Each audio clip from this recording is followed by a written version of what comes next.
Let's check the time for me. Yeah.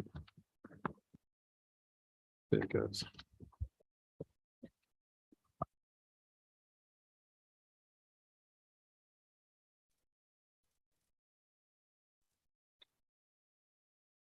Good evening, everyone, and welcome to tonight's ordinary council meeting.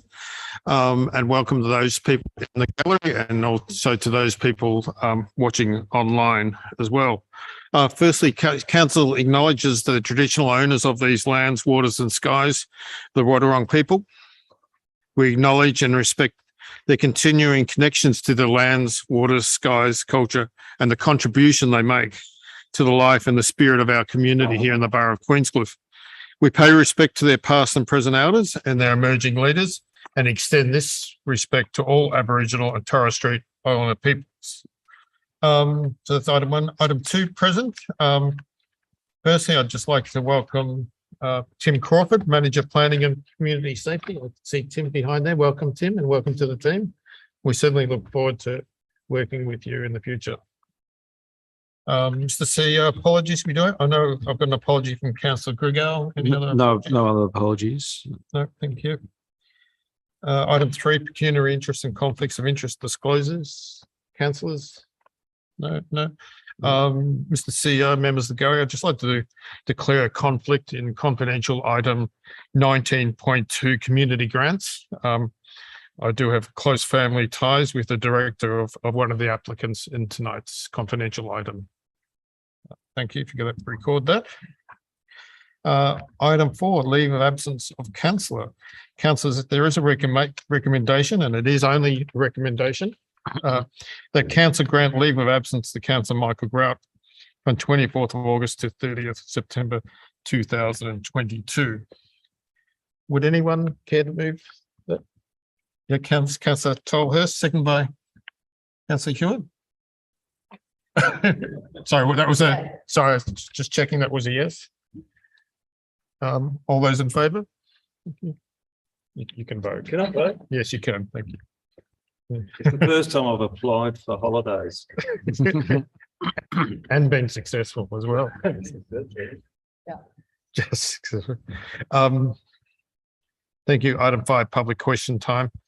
5.1, public question status update. There are no public questions outstanding. 5.2, public questions.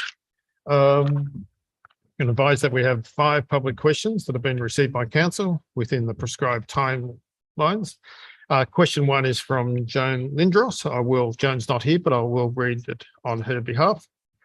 It is shocking and distressing to witness the destruction and disfigurement of so many trees in Victoria Park, and with more to come.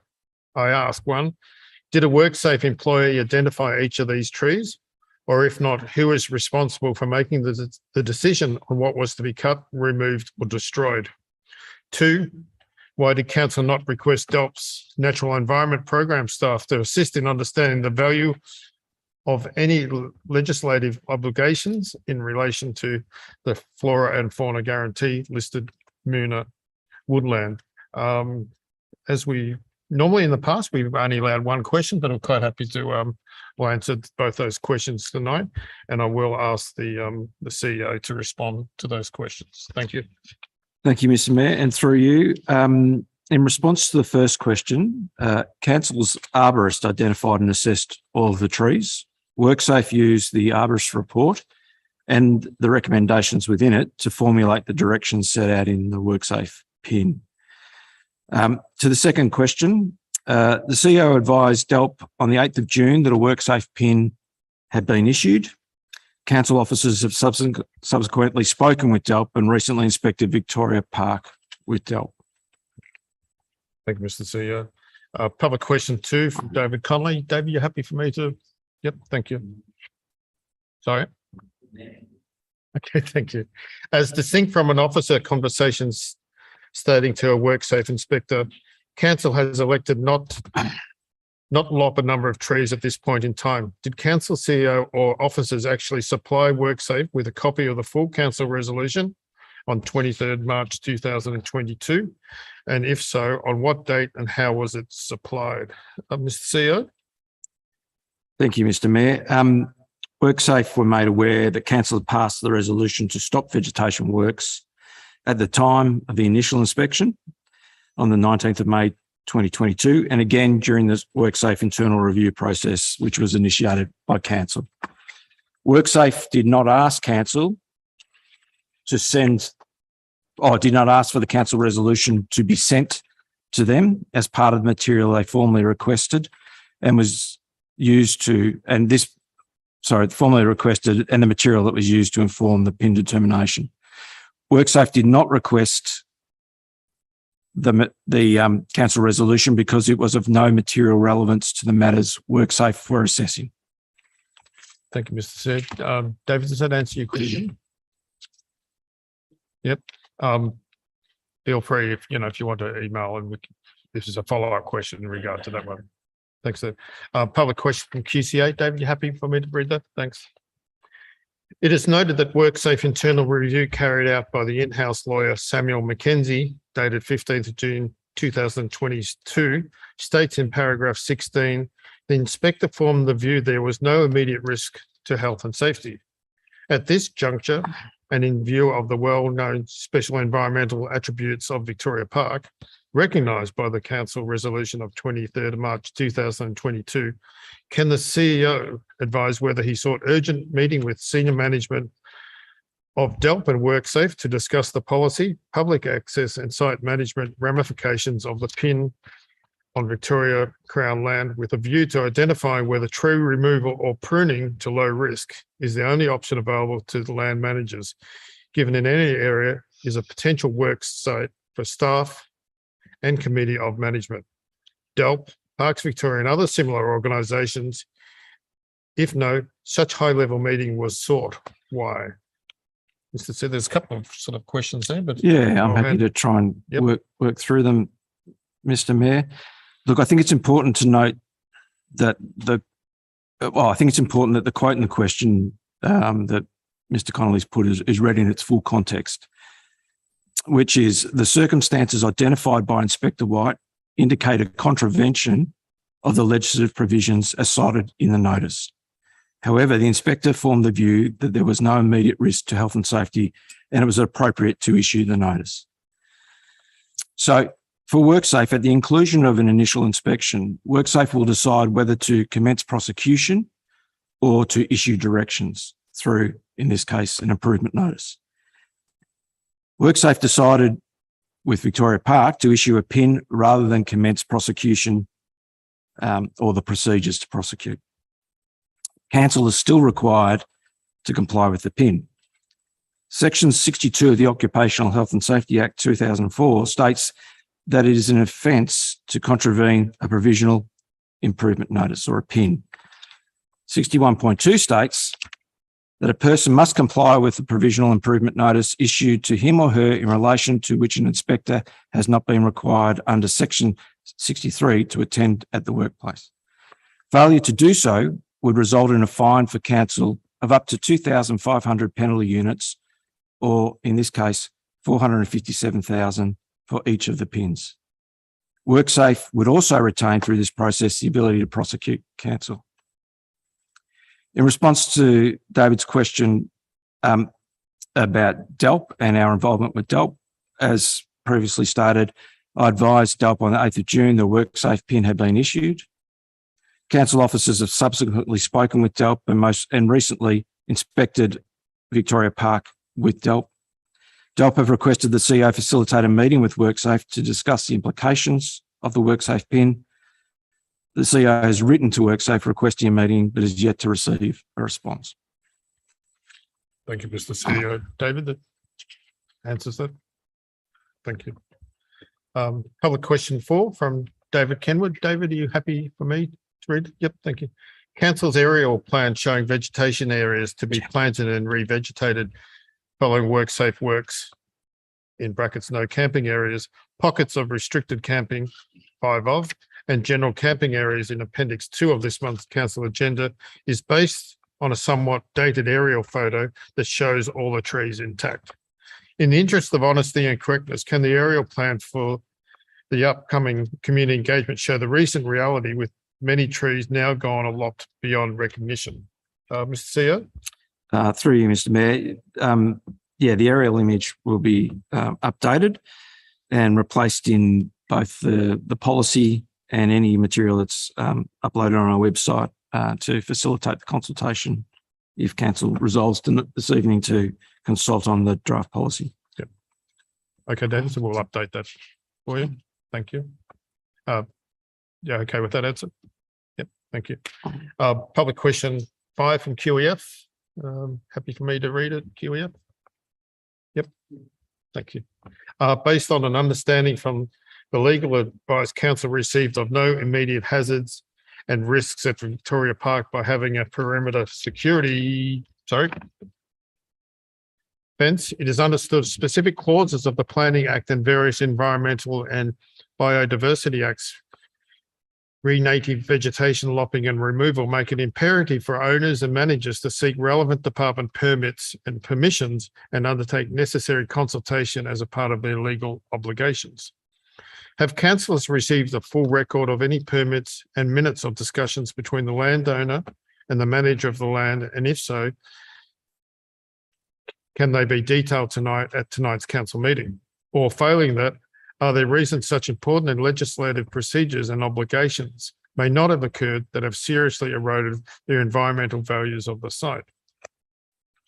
Mr. CEO? Thank you, Mr. Mayor. I would like to clarify the first part of the question. Council has not received legal advice that the perimeter fence removes or mitigates any risks. The legal advice council received was that the fencing is not an elimination tool and could not be relied upon as an acceptable risk mitigation method. Councillors have been updated on the discussions I'm having with DELP, and they will continue to be updated. They're aware that I've requested a meeting between DELP and WorkSafe, and again, they'll be updated as we go through that process. Thank you. Thank you, Mr. CEO. Thank you, everyone, for the public questions. Item 6, confirmation of council minutes. 6.1, ordinary meeting of council, 22nd of June 2022. Councillor, there's a recommendation there. Councillor Tolhurst, would you like to move that? Yes. Yep. With amendment. Yep. And the amendment, if you'd like to state what the change is, please. Thank you, Mr. Mayor. The amendment is to item 16.3, the budget 2022-23 and financial plan, appendix 5, budget submission summary, submitter 9, submission 9, item 1F.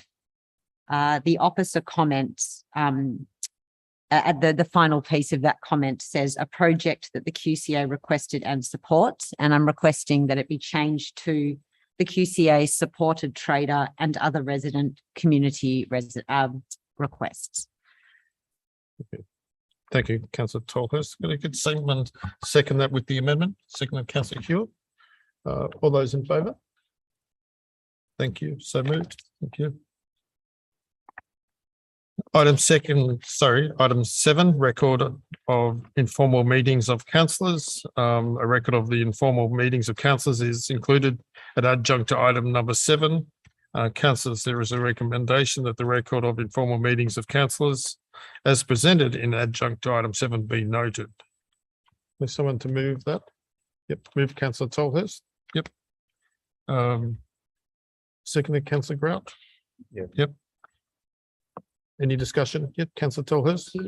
Last week, council met with several disability advocates and their supporters. This was led by Katie Alexander, Jackie Pearce, Breanne Manley and Lara Davies, who presented to council on the experience of living with a disability in the borough. The presentation spoke about the critical role that lived experience must play in devising and implementing policy that supports access, but more importantly, fosters genuine inclusion. Council will spend the next month exploring how best to bring to life some of the requests of the group. And as such, I'm flagging that at the next ordinary meeting of council in August, will present a motion requesting the consideration of the establishment of a lived experience advisory group. Thank you very much, Councillor Tolhurst. That was seconded for that one. Yeah. Yep. Second, and happy with the change. Yep. Thank you. No further discussion. All those in favour? Thank you. So passed. Thank you, Councillor Tolhurst, for that. Item 8, notice of motion. There are no motions on notice outstanding. 8.2 motion on notice. No notices of motion were received. 9 petitions and joint letters. There were none received. Item 10, councillors. There's a list of the functions attended. Going over from page 9 onto page 10. There is a recommendation that the functions attended report be received. Can I get someone to move that? Move Councillor Hewitt. Seconded Councillor Tolhurst. All those in favour? Thank you. Excellent. Item 11, health and wellbeing, no reports. Item 12, environment, no reports to consider. Item 13, local economy, no reports to consider. Item 14, heritage planning and infrastructure. 14.1, the planning permit activity report. Mr. CEO, in your hands. Well, councillors will be pleased to know this will be the last time I'm presenting this report, and I'll be handing over to Tim from the next council meeting. So good luck, Tim. I'll take the report as read, and I'm happy to take any questions the council might have about any of the matters. Thank you. I will get someone move that we accept the report. Moved by Councillor Grout. Can I move that with a typo correction? Oh, yes, yes. It's on page 5 of 41. So this is 5 of number, sorry, 15 of 41, sorry. Yep. So this is application number 2022/052, which is 5658, and it should read Glenus with a G. Yep. That was all. Yep. But I'm happy to move that. Thank you. Got happy to move that. Thanks, Councillor Grant. You've got that changed, Jackie? Yep, thank you. Do we have a seconder for that motion? Second, Councillor Hewitt. Any questions or discussion in regards to the report? No, I will move that we accept the report. So move, thank you. Councillor Grant, we're still in your most capable hands. Yeah, so I further move that council remove officer delegation conferred under section 47(1) of the Local Government Act 2020 in relation to planning applications 2022/040, which is 23 Williams Road, Point Lonsdale, and also 2022/014, which is 66 King Street, Queenscliff. Just the two, Councillor Grant? Yeah. Thank you. Can I get someone to second that motion? Second, Councillor Tolhurst.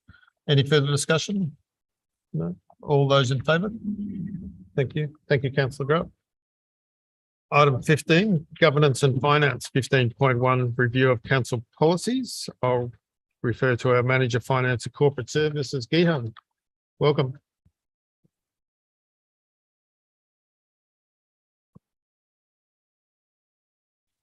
Thank you, Mr. Mayor. Councillors, I'll take the report as having been read, but we'll add a few comments about some of these policies. The policy on equal employment opportunity has been updated mainly to insert references to obligation under the General Equity Act 2020. The child safety policy is updated to bring in line with the new child safety standard, which came into effect 1st July 2022. Changes have been made to the waste management policy to represent the new service that will come into operation with effect from 1st August 2022. Officers have provided various updates to the community about the new service, especially during the budget presentation to the community and through various information sessions held recently. Finally, the COVID financial hardship policy.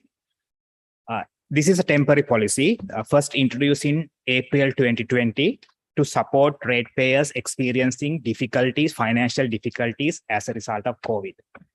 One of the main objectives was to provide assistance for businesses as well, because the council's normal ongoing race assistance policy does not cover businesses. However, there has been an extremely low uptake of this program. Currently, we have only one application under this policy with outstanding rates. Even we could have managed that under our normal policy.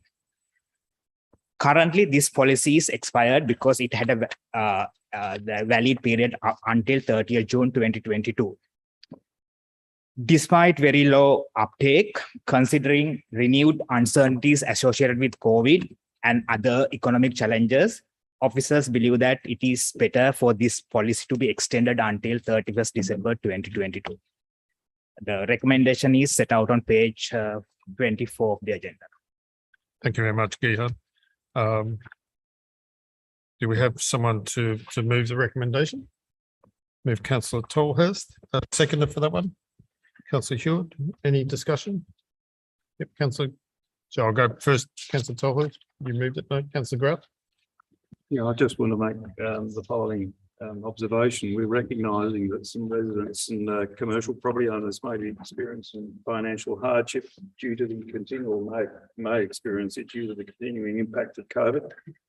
So we think that extending this ratepayer support to the end of the year is appropriate, affordable measure that council can take. Thank you. Councillor Grant. Any other comment? No. I just concur with Councillor Grant. We're certainly, as we know, we're still in uncertain times. We're not too sure what the next 6 months or till the end of December is going to bring us. So I think it's better to have a little bit of a safety net in place rather than sort of be reactive. Let's be a little more proactive, and we'll keep this hardship policy in place. And, you know, we all hope that it doesn't have to be used, but certainly we're here to help residents and businesses if required. So thank you, Gihan, for your work, and also for the officers, the work you've done on this hardship policy. So we do have a mover and a seconder. All those in favour? Thank you. That's so moved. Thank you. Well done. Move on to item 15.2, draft policy CP054 Victoria Park. Mr. CEO, we're in your hands for this one. Oh, thank you, Mr. Mayor. And I mean, the first thing to do would be to acknowledge that the councillors have done the hard work on the preparation of this policy, setting out a series of principles for officers to draft the policy around, and we thank you for that. We, as you'll see in the report,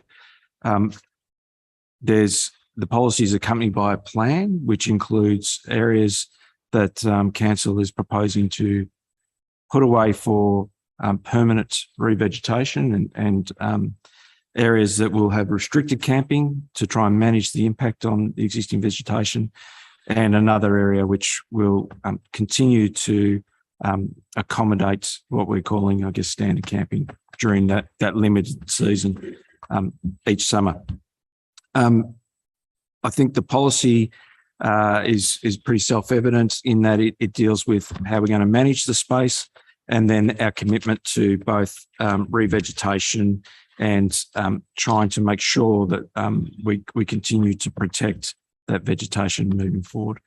So I'll hand it over to the councillors because I know that it's a policy that you're keen to discuss. Thank you. So councillors, the recommendation is there. Can someone move the recommendation? Move Councillor Tolhurst, excuse me, seconded Councillor Hewitt. Councillor Tolhurst, would you like to speak to the recommendation? Yes, thanks.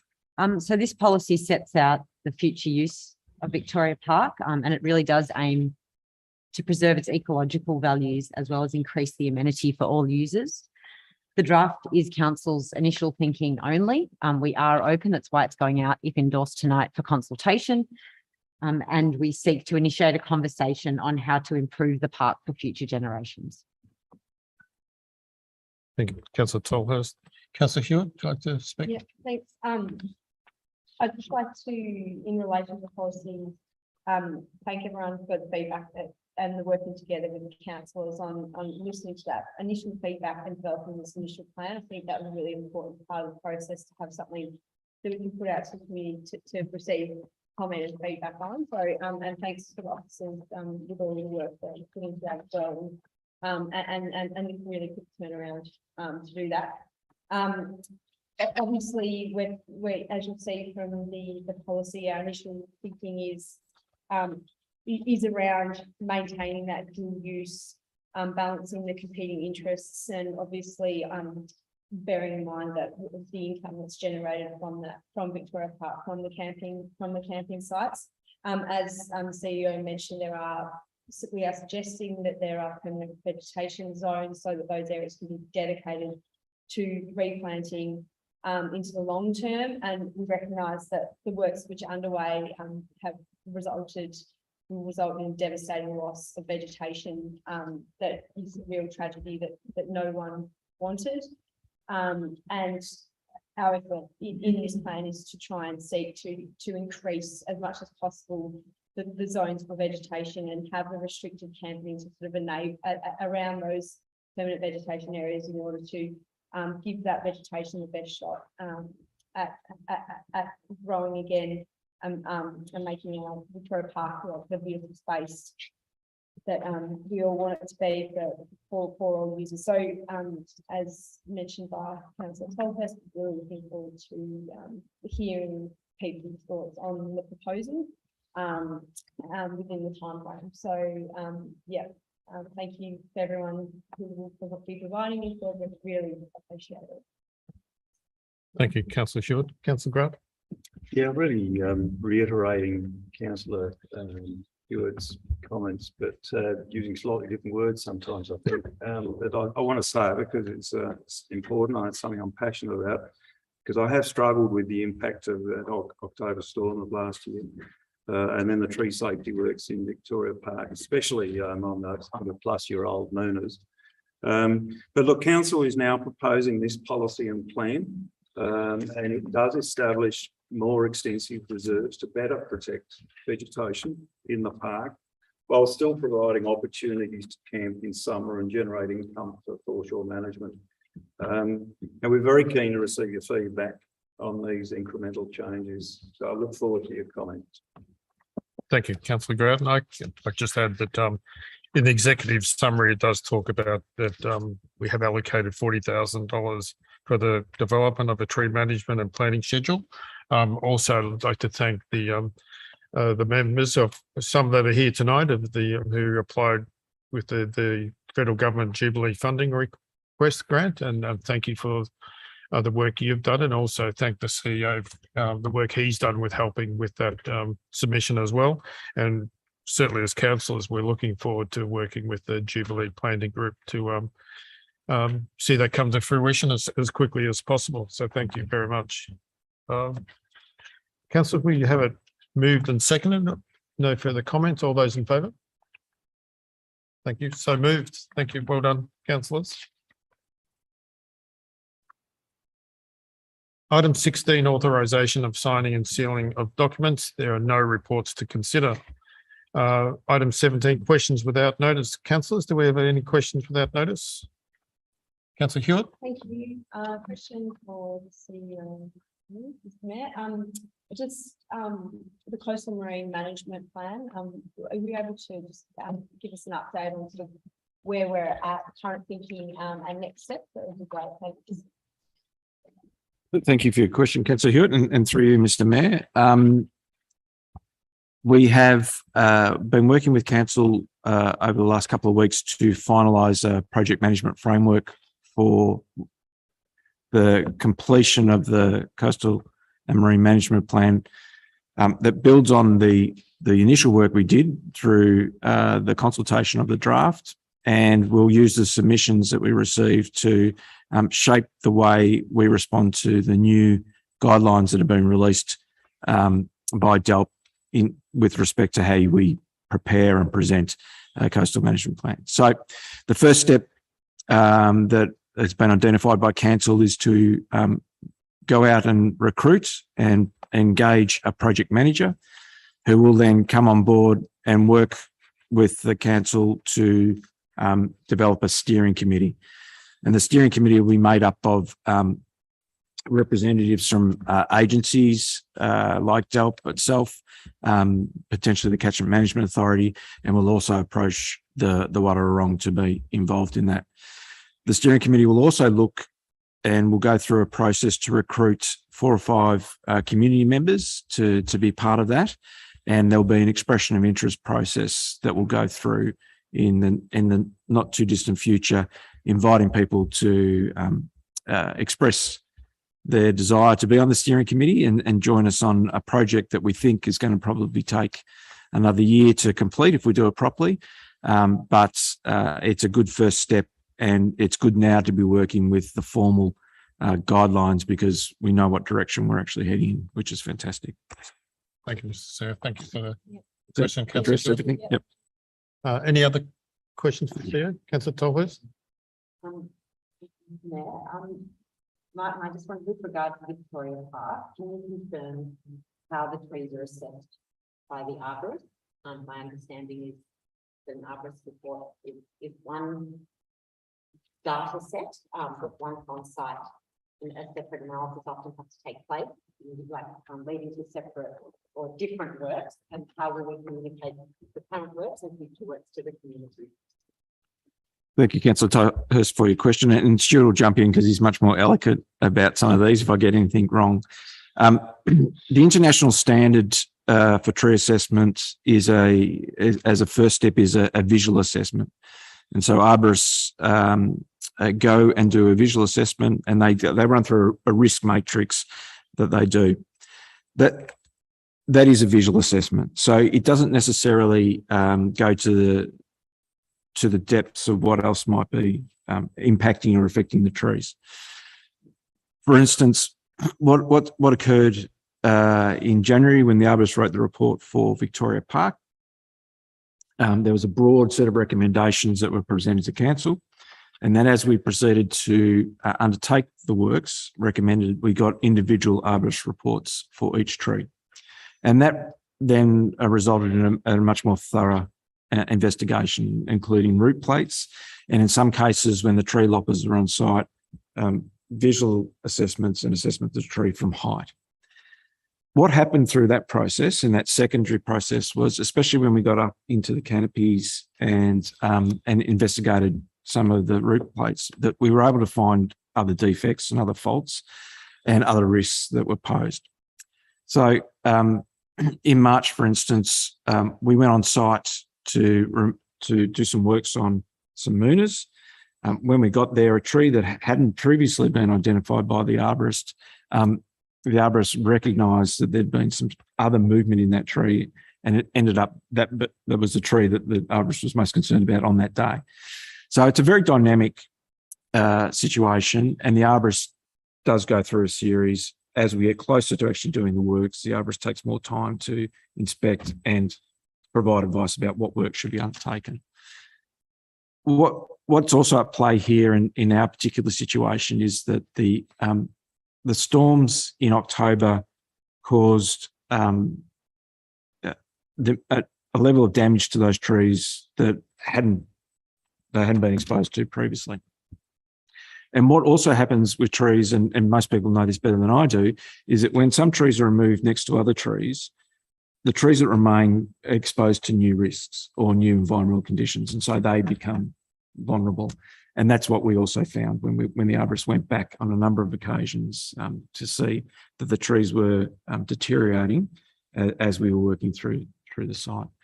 So probably the last example, and probably the one that's probably most present in people's minds, was we had an initial assessment on the gum tree in the western part of Victoria Park near Mercer that said that we needed to do some lopping of the canopy. Once we got up in the canopy, the tree lopper came back to us and said, within the junctions, there are a number of holes and the tree appears to be rotting. Once those limbs were removed, it became evident that the trunk was also rotting. And so the arborist came back and then recommended that the best way to manage this tree was to actually remove it completely.